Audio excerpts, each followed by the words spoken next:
나는 그저 서 있을 뿐이었어. I am NetMoverSitan.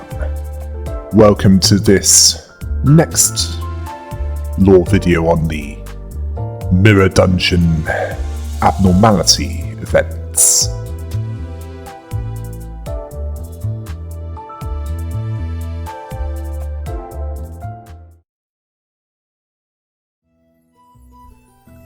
The Mirror of the Lake.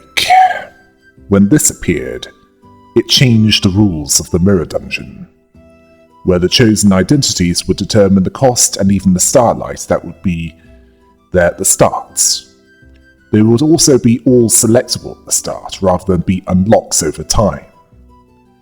And at least one EGO gift could be chosen at the start.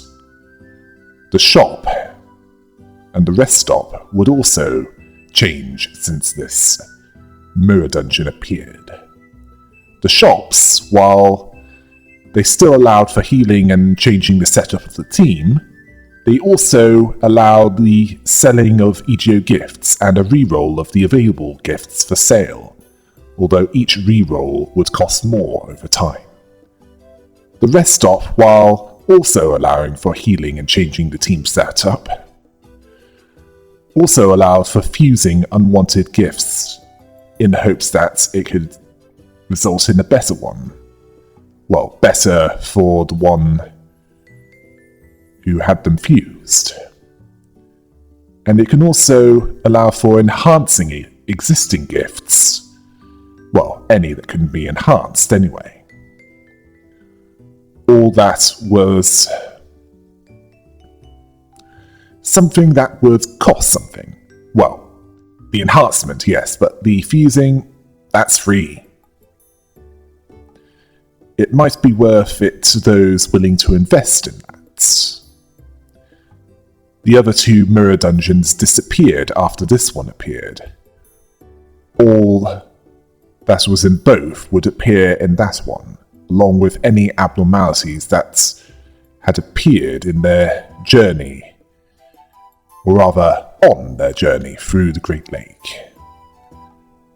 There have also been some new abnormality encounters in the Mirror of the Lake, specifically within their thought spaces. These abnormality encounters would be covered, or rather will be covered, now. First we have the Time Duck. In a clockwork environment, what could be heard is work-leak, work-leak. The sounds of sticky, oily clockwork echoed there. The sound of each cog indenting, clicking into each other. The sound of flowing streams of water conjoining. And it's not the clockwork teeth, and it's not Dante. It came from a white amorphous entity with golden clockwork, and clock faces seen inside or on its body. Yes, within this clockwork environment, it was a tired, downcast duck that stood before you. Or rather, stood before those that encountered it. The clockwork whirred vigorously, but the rabbit appeared wearily. No, perhaps this was a duck. It's unclear to all those present. Then the rabbit asked, "What am I in your eyes?" If the duck was the answer, and the check was passed, then it was a duck. The duck was tired. Its downcast beak was clearly right there, and 50 cost was gained. If the check failed, then the answer lacked confidence. The rabbit, which you believed to be a duck, fled and identified, well, those that have identities, rather, that lacked sloth would lose 15 SP. Now, if the answer was rabbit and the check passed, then it was a rabbit. Its long ears doubtlessly indicated that it was a rabbit, and they were granted the melted spring EGO gift. If the check failed and the answer lacked confidence, the duck, which you believe to be a rabbit, fled, and identities without sloth received both 15 HP and 15 SP damage. Of course it was a rabbit! Hail the rabbit! It punishes those that don't answer confidently. The Melted Spring was an EGO gift that, at the start of a turn, caused any enemies with the sinking status to use, or rather gain, free offense skill and free defense skill down for that turn. Now, this is useful when a team has sinking status inflicting attacks. As what this is a reference to, it's a reference to the duck-rabbit illusion, an ambiguous image of an entity with two long protrusions on its head that could either be the ears of a rabbit or the beak of a duck. An image that was intended to mess around with the heads of those that see it. As for those that this could be useful for, Dicey Rodia, Spicebush Yisang, and Reindeer Ishmael could benefit from this. Next we have the Dimensional Orbit Stabilizer. Upon entering this environment, they found a hole in the wall that opened up to a void, and in the middle of that void was a tesseract-like shard with glowing edges and a nebulous blue mist at its center, with 3 golden concentric rings surrounding the shard, with the middle ring perpendicular to the inner and outer rings. A tesseract being a 4-dimensional analogue of a cube being a 3-dimensional shape. It could speak and asked, "What do you think?" It asked this as it was suspended in the void. Those things revolving around the track, they're bound by an unseen force, aren't they? That shard was surrounded by different kinds of tracks, some rotating wildly, while some do so gently, rotating at different speeds. But, well, according to it, I'm not binding them here because I want to. They're stuck to me, you see. What do you think? If the Chosen pities the ones who are bound and passes a check, it asks, "What should we do? We'll be revolving together on a track that goes on for thousands of light years. If you pity them, and if I'm just revolving on someone else's track, I suppose we're all pitiful things." This grants all deployed identities 2 levels. If the check fails, then the shard sees the point, saying, "Right, it's so hard." It makes the things bound to the tracks chirp, confirming this. It told them to shut up. You're the ones that bound themselves to me. No, you pulled me in. This caused the bound things and the binding thing to bicker with each other with no hope of reconciliation, and all identities without the gluttony affinity would lose 20 SP. If the Chosen pities the one that binds and passes the check, it realized that, right, I want to be lighter, but look at this, I'm still expanding because of these things that have bound themselves to me. So, will you alleviate my weight a little? This grants them the Disk Fragment EGO gift. If the check fails, then it went, "Wait, there's too much noise, so much chatter. Everyone, shut up, stop binding yourselves to me." This causes the tracks around the entity to grow and grow until its voice could be heard no more. Nothing happens after that, positive or negative. The Disk Fragment EGO gift grants 1 EGO resource of random affinity for each non-gluttony EGO gift non-gluttony EGO skill, used in the previous turn. However, if a gluttony affinity EGO skill was used, 3 EGO resources of random affinity for each gluttony EGO skill would be gained. Well, each EGO skill used last turn, rather, would be gained instead. And this EGO gift would work well for any team, as having more resources is always welcome. Although those with Gluttony affinity EGO would benefit more from this. The most notable example being Gregor, who could use two of them. One for Zayn, that's multi-target, and one for Tef, that drains HP. Now for the Tomb of Bone. There they found themselves in a place that was like a giant scrapyard.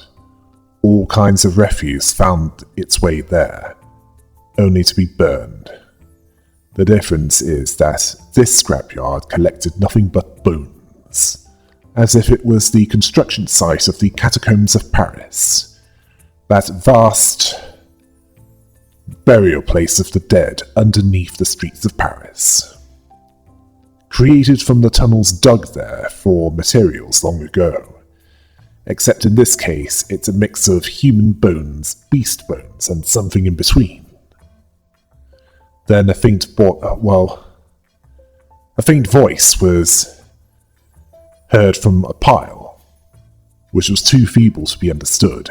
If someone searched for where that voice was coming from and the check passed, a skeleton was found amidst the pile of other bones, the one that was trying to reach them.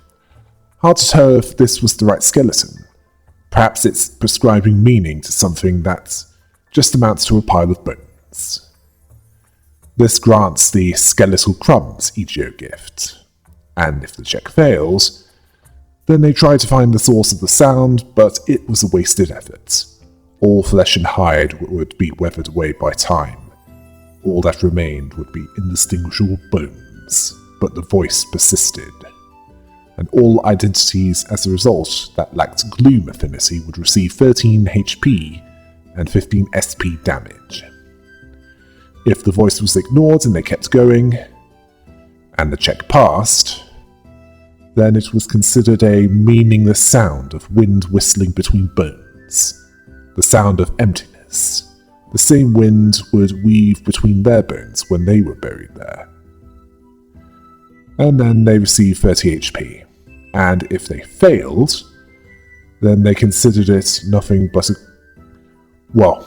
that a quick ear swab couldn't fix. And this caused the noise to die down as if it wasn't there, and nothing happened after that. The Skeletal Crumbs EGO gift results in dealing 12.5% more damage to enemies, and taking 12.5% less damage from enemies. Yes. More damage to enemies and taking it less of it from them, if they have sinking at the start of combat. Except those that have Gloom affinity, those deal 20% more damage to enemies and take 20% less damage. Yes, this is another one that's useful for identities like Spicebush Yisang and Dicey Rodia. Although Dicey Rodia, that's probably more useful as she can both deal sinking as well as utilize the gloom damage. Although those that deal gloom damage, such as, Reindeer Ishmael, could exploit this. So it's nice to have a good mix sometimes. Let's move on to the sleeping bag of olden days. In the middle of a room with a pale red light was a figure inside a series of loosened bindings with a skull and a spine. And the eyes of this skull were dripping with blood that looks like it came out of a heavy metal album cover. The skeleton was making ominous laboured noises. There was also a shadow of somebody in its spine. Did the shadow breathe? One responder. If one of them chose to pick up a respirator and put it in its mouth, and then pass the check, then a single breath was more than enough. For the first time in its existence, it could breathe in and out as much as it wanted without hurting. Every second of life was pain. None could understand that, and the EGO gift nebulizer was gained. If the check failed, blowing air into its mouth was pointless. It led to coughing not long after. Was this a hint of possible and near liberation? And nothing much was gained from that. Now, if all they did was watch, it turned out that the shadow in the skull was nothing but a lingering feeling, spite, penitence. All was pointless.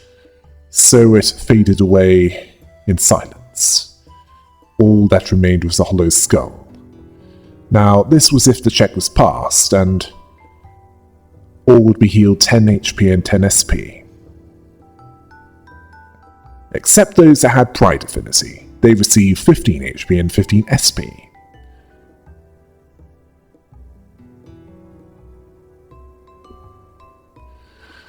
Now, the nebulizer EGO gift, that grants 4 poise and 4 poise counts at the first turn at the start of an encounter.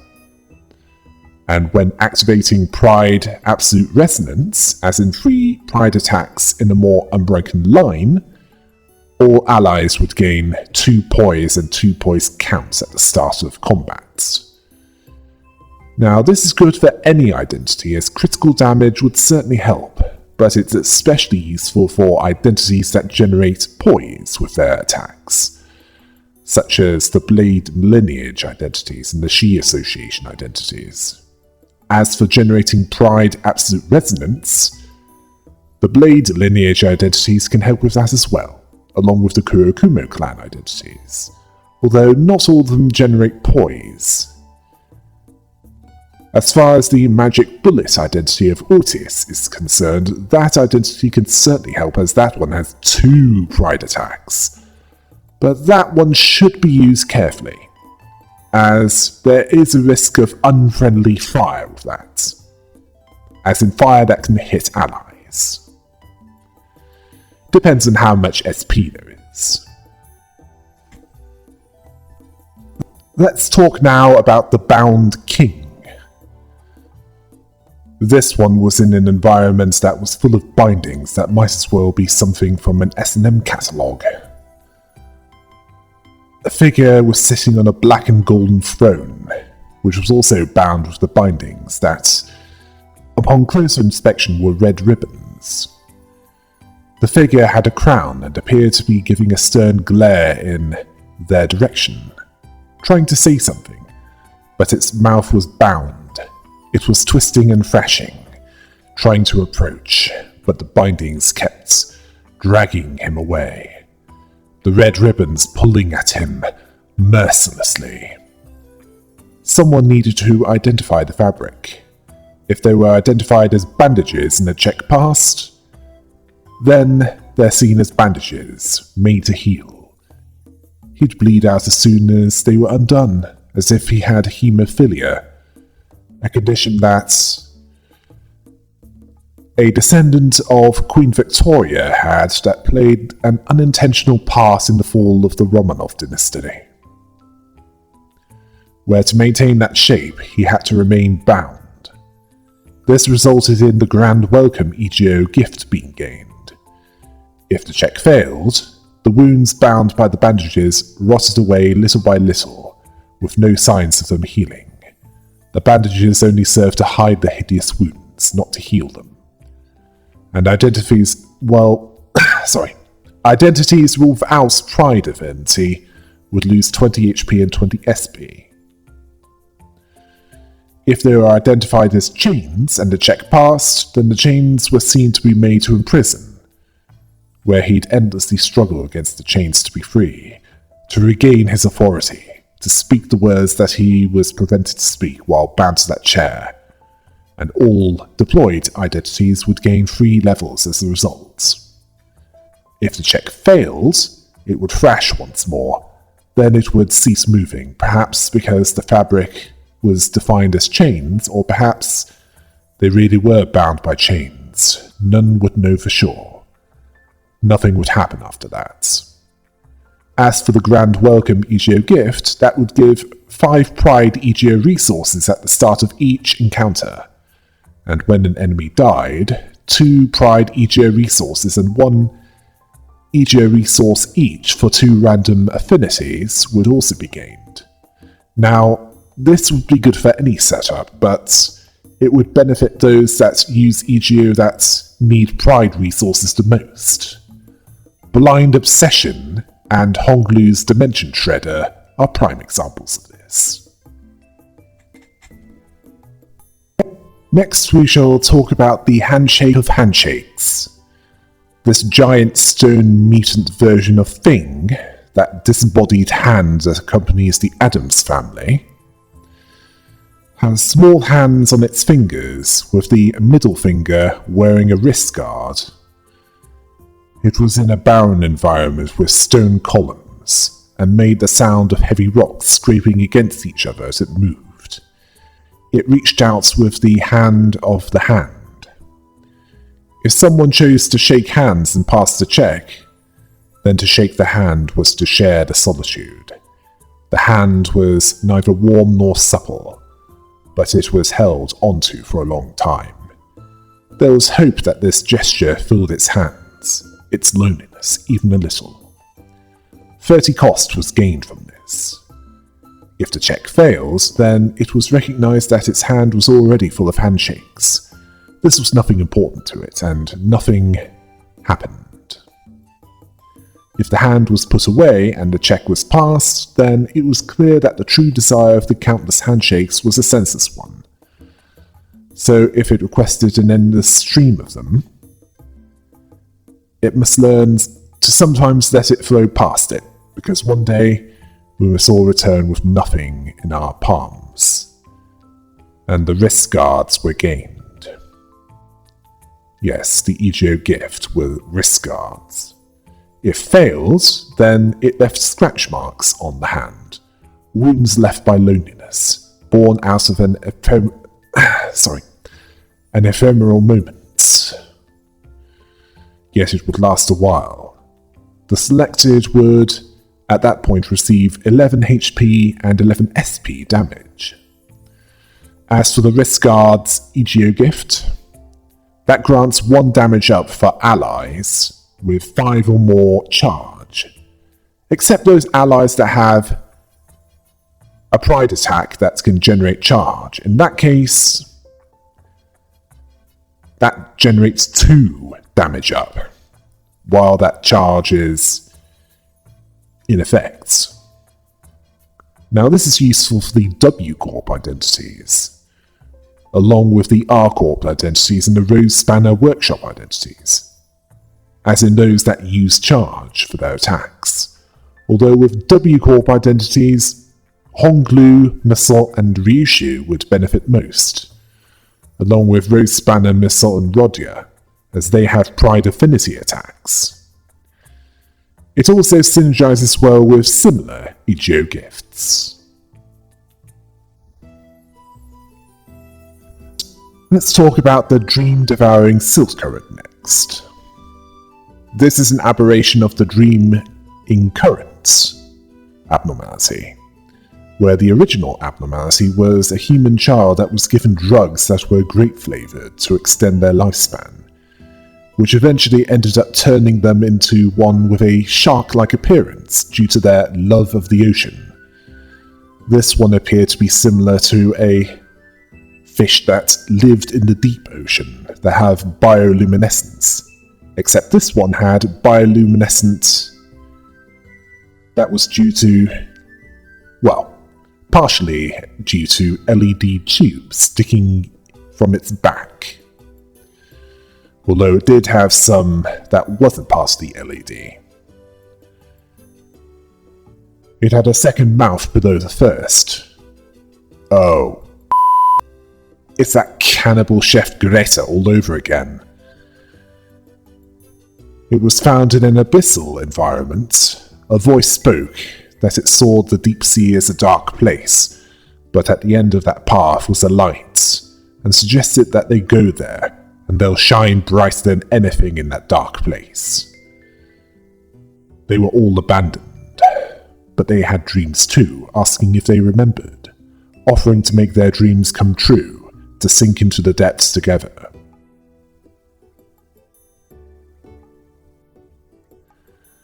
Then the dim fluorescent lights that impelled its back flickered, and if someone agreed to sync with it together and the check passed, then it told them to light its path, and when the lamp's light fades, when there is nothing but utter darkness, they'll know that they're in the right place. There are lights that can be seen only when there's no other lights.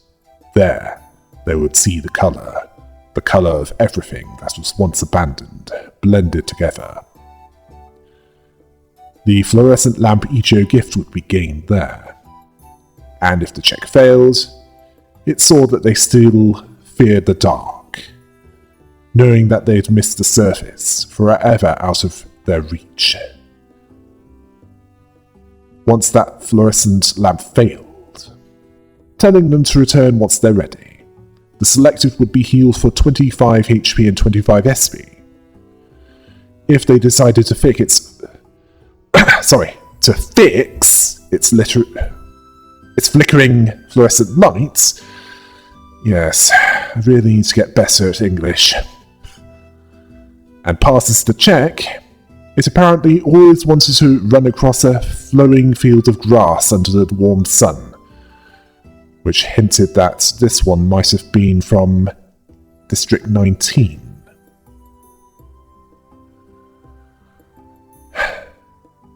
It also wanted to swim past the vast ocean that they only saw through pictures. That was their dream, their only dream, telling the Chosen that if they ever recalled a dream in which they wished to twinkle, even as a faint flicker, this granted the endorphin kit EGO gift. If failed, the fluorescent light still flickered weakly. It said that it was okay, where they're going, they would need light, and the selected would be healed for 25 HP and 25 SP. So there's no negative consequences for this one. This abnormality was likely a reference to the obsession of Ahab regarding the pallid whale, Wallace kept eluding her. Either that or it was a reference to what Ishmael was chasing, a vengeance against Ahab, one that had wronged her by dragging her crew into her insanity, including her close friend Creekwig. That, along with a fear of the ocean, that's also relevant to Ishmael. This is also an abnormality with 2 EGO gifts. The first of many. I doubt it'll be the last. They can't both be gained in the abnormality encounter, although they can be gained from a shop or from a strong battle randomly. If the other is gained instead. Now the endorphin kit increases the poise gained from skills that generate it by 1, and with an additional count. Except those that use envy attacks, in that case it grants 2 poise with 2 counts. Now this is useful for those that utilize poise, the blade lineage being the most notable examples. As for the fluorescent lamp EGO gift, if there are enemies or abnormality parts with rupture on them, 1 damage or 1 haste is applied to a random ally, and this is repeated based on the number of enemies or parts with rupture. Yeah, this one benefits those that deal rupture. The most notable examples of this are the 7 association identities, although others include Rabbit Team Heathcliff and Lantern Don Quixote. Let's move on to the portrait of a certain day. We're in the corridor of a mansion that had bare wooden floorboards and walls. Illuminated by windows, there was a headless human body in a floor-length grey coat. It held its Egeo gift in one hand. The coat held an oversized skeletal head with its maw opened almost as wide as those mummies from the Mummy movies. And in this large wooden mansion, creaking noises came from something approaching from a distance. This was who they, or rather what they encountered. And it said that its master had a very unfortunate life. It was the butler of that house. Apparently sad things happened there. It still carried with it the portrait of its master, because none remembers them anymore, asking if they could see it well. If someone said that they can't see it well and the check passed, then the butler was starting to despair. If its master was gone from that painting, the memories, what should it do? What if one day it started to doubt that it ever had a master? Only the painting remained there. That was the headless portrait Egeo gift. If the check failed, it refused to accept that, telling them not to focus on the time that was spent, to focus on the painting, the face of its master, who went through so much. They sat there and stared at the painting for a while, which caused all to lose 10 HP and 10 SP. Now, if someone said they could see it well and the check passed, the butler asked if the face of its master was graceful, the eyes so deep, the gaze so noble, thanking them, it was starting to remember. The face of its master reflected on its own eyes, and all gained 2 levels. If the check fails, then it wasn't fooled, as the face didn't reflect that. Their lifeless eyes didn't reflect those that saw its master's face. It then proceeded to chase them out of the mansion. Clearly, they were no longer welcome. All without envy affinity would lose 10 HP and 10 SP. Now, this abnormality has a resemblance to a passage from Wuthering Heights, which is what Chapter 6 will be patterned on. It involved Nellie showing a portrait of her late master following the events of what happened in that. The headless portrait Egeo gift inflicts 2 sinking on all enemies with less than 0 SP, and each envy skill use randomly inflicts 1 sinking to any enemy still there, or a random abnormality part. Another one that's useful for those that inflict sinking, such as Dicey Rodia, Spicebush Yisang, and Reindeer Ishmael. Next, let's talk about the broken wings. In a large chamber, filled with light, was a tall winged statue. The head and limbs were as if they were made of translucent light, while the rest was a marble body.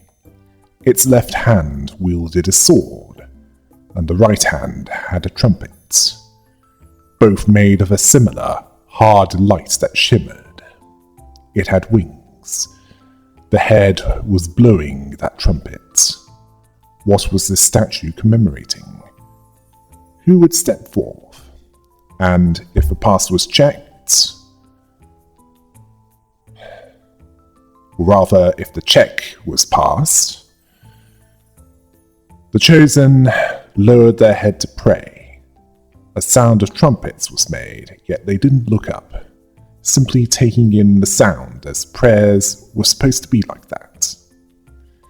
This healed all for 20 HP and 20 SP, and 30 cost was gained.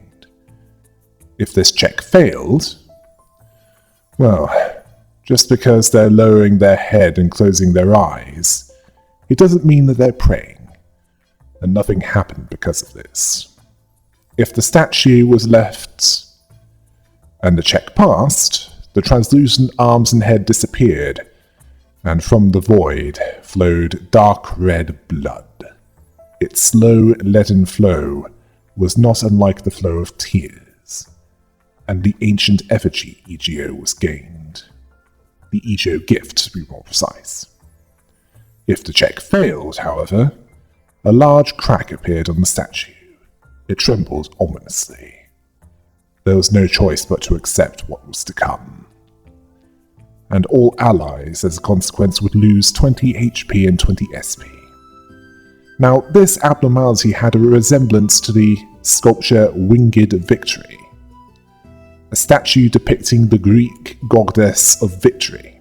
Yes, the Greek goddess of victory, Nike. Yeah, now you know where the name of that brand of sports goods is from. Well, comes from, to be more precise. Apparently, the form it takes with the light that filled the missing head and limbs is apparently what it would look like in one piece, at least according to some scholars, where the sword was in the hip and the trumpet was being blown. As for the ancient effigy Egio gift, at the start of the turn, it gives 5 haste to whoever is the fastest.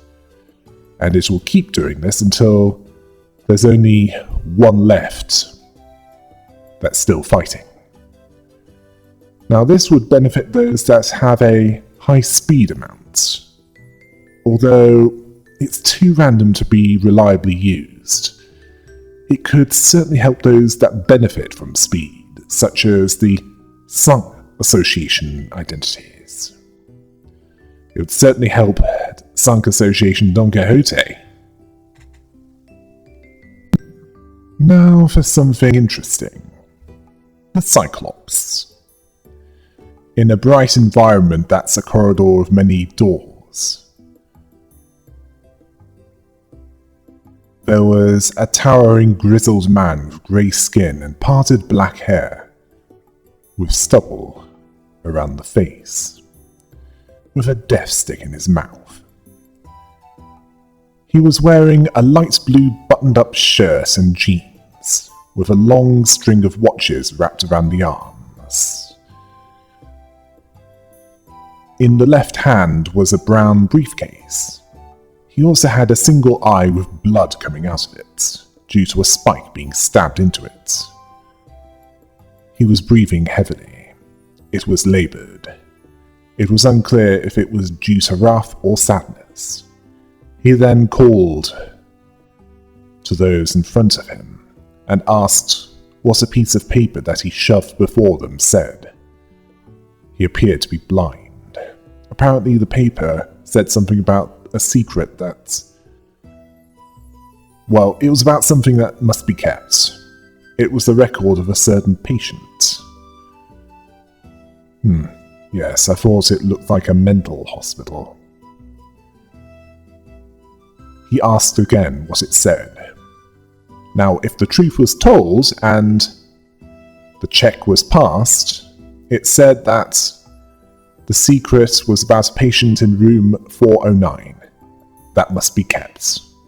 This confirmed his suspicions, but he couldn't handle the truth when he realized who that patient was. This resulted in getting the non-disclosure agreement Egio gift. Now, if that check fails, the truth was attempted to be told, but he didn't believe them, telling them not to lie to him, that the patient in room 409 was... Now, this resulted in him losing control over his emotions, which resulted in the Chosen losing 40 HP and 40 SP. Now, if told that it was nothing, and the check passed, he believed that those pieces of lied to him and 60 cost was gained. If the check failed, he crumpled up the paper and stomped off somewhere. Nothing happened after that. This abnormality is clearly part of a group of abnormalities based off Greek mythological creatures. much like the Hydra, Nymph, and Centaur, all in a hospital setting. This is based off the Cyclops known as Polyphemus from the Odyssey, specifically the part where Odysseus stabbed the Cyclops in his sleep, which would cry for help, yet none would come, as Odysseus referred to himself as Eurytis, or nobody, which is where her name came from. But as of Chapter 5.5, it's unclear if there's any connection to the game's story, although the Cyclops abnormality has a large amount of wristwatches around the arms, and the icon of Eurytis is a watch. Perhaps when we get to her story, in 5 chapters at most, the abnormalities fought during that will be in this set? Well, it would certainly be fitting. As for the non-disclosure agreement EGO gift, at the start of a turn, a random combatant is capable of dealing 10% more damage every time an attack deals HP damage, up to a maximum of 40%. But this effect expires if they take HP damage. The next turn, another is granted this effect, although it will stop when only one remains. Now, this EGO gift applies to any setup, although it would help those that have multi-hit attacks, such as Spicebush Yisang, Rabbit Heathcliff, K-Corp Honglu, Dicey Rodia, or any with attacks that have multiple hits. 4, if possible, to maximize the effects. Although seeing as the effect is selected at random, it's not something to be entirely dependent on.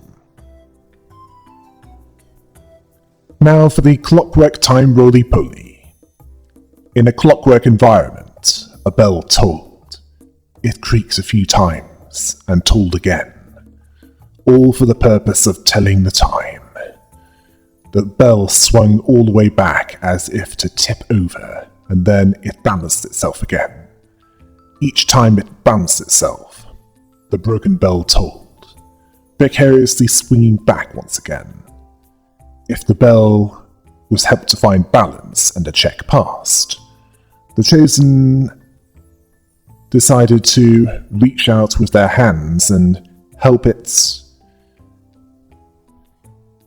hold in place before it was swung back. The bell dinged faintly, a dull and feeble noise. It no longer bounced back with the same amount of force. It continued to sway back and forth, and all deployed identities gained 2 levels. If the check failed, it was held in place firmly, but it was too firm. It would never lose its balance again, and it would never sway back and forth again. The bell no longer tolled. All that would remain was gears and cogs. Nothing happened after that. If it was pushed farther and the check was passed, it was pushed farther to the point where the bell was almost touching the ground, but it didn't fall. Instead, it bounced back harder than it ever was, and tolled loudly, louder than any bell that's been heard before. The chosen identity lost 10 SP, but the Bell of Truth EGO gift was gained. If the check fails, then it was pushed too far. It tipped over and it fell to the ground with a heavy thump. It could no longer be made to stand again. Its original role, once fallen, could never be recovered, and all would lose 20 HP and 20 SP because of this. Now, a roly-poly is a type of a balancing toy that rocks back and forth, as in what Don Quixote almost got turned into. The Bell of Truth EGO gift inflicted one fragile to enemies afflicted with the Tremor Burst, once per attack that triggers it. Now this suits those that can inflict Tremor Burst. Yes. Tremor Burst such as the row spanner identities of Rodia and Mason, along with LCCB Ryushu with her boomstick. That and Ishmael's Mola Boatworks identity and her first Zayn Egio when it's at tier 4. Now for the explorer on a bereaved road. In a frozen, mountainous environment appeared a frozen collective of corpses with several heads and many arms in varying conditions, each pointing in different directions. They functioned as a signpost. As far as what directions led to which destinations, that was less clear. If the burst open arm pointing north was followed, the path led to an ashen village burnt to the ground with most ruins clear. Yes, most buildings were in ruins, as if an explosion occurred right in the middle of it. The snowstorm carried with it a burnt scent. Only a cabin remained, buried under ash and snow. What happened there? If this was investigated, a boiling pot was found inside it. Many perished in the cold, having failed to find this cabin, but within that pot was warm sustenance. 50 cost was gained. Now if walked past, it was seen as buried in an avalanche, and then it's gone completely from sight and nothing happened after that. If the warning hand pointing east was followed, it led to a dark cave with a cacophony of terrifying and horrible shrieks coming from it. What happened there?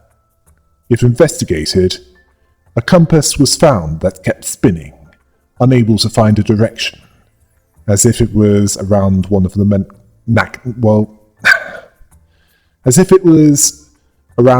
magnetic poles.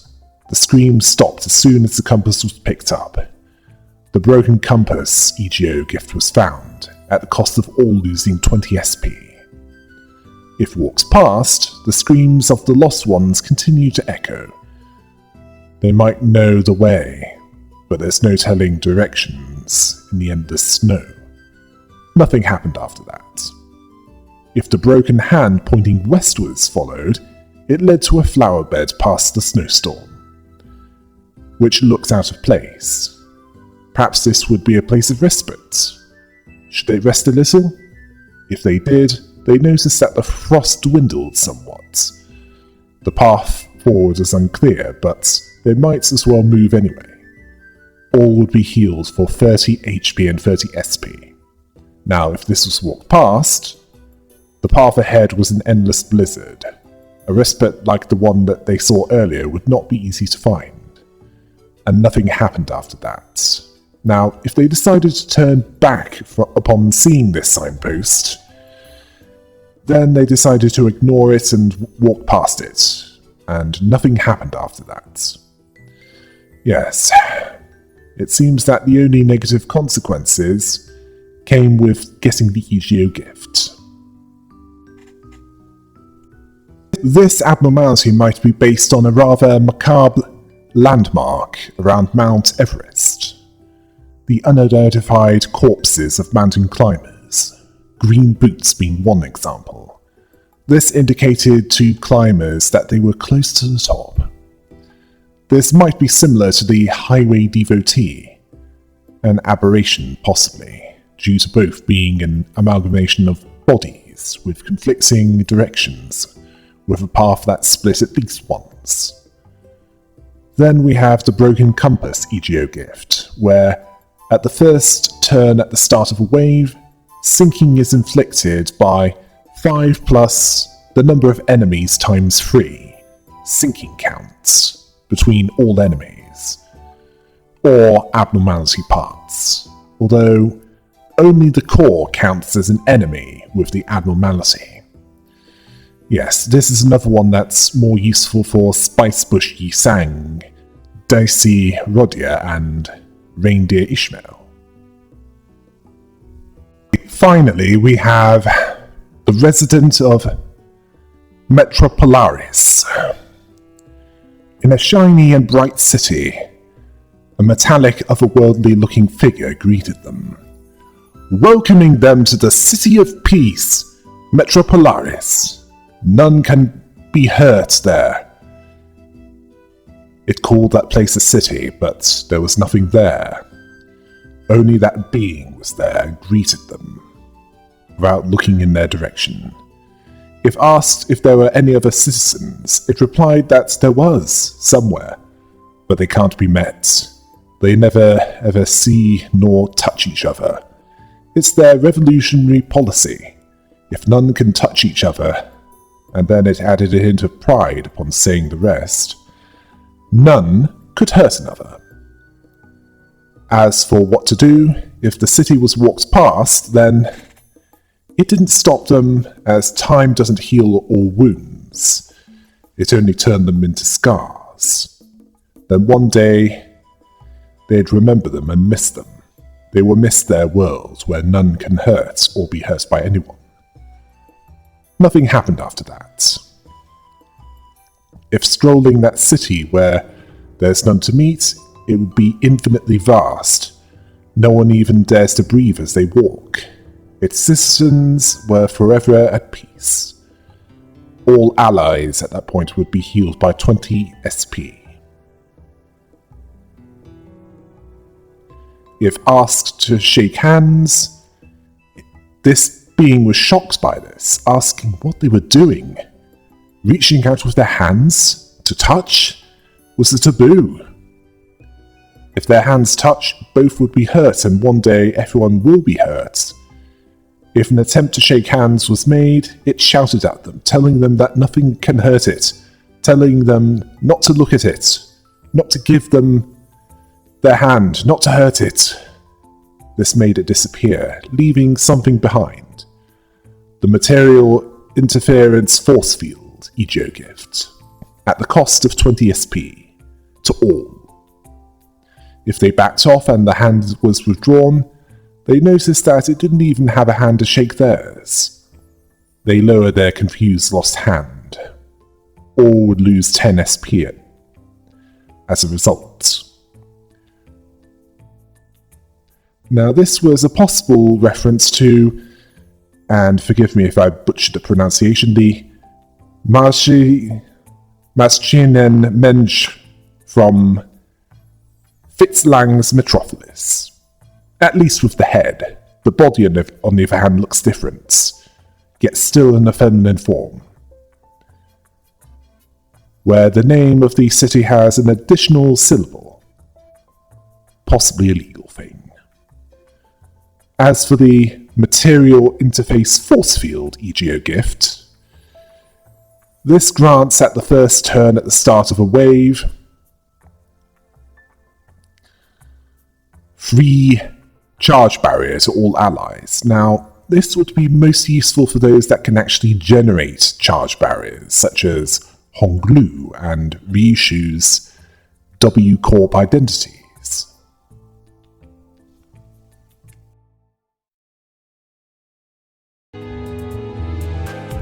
It will be quite a wait until the next mirror dungeon. Until then, and until next time, hail the rabbit!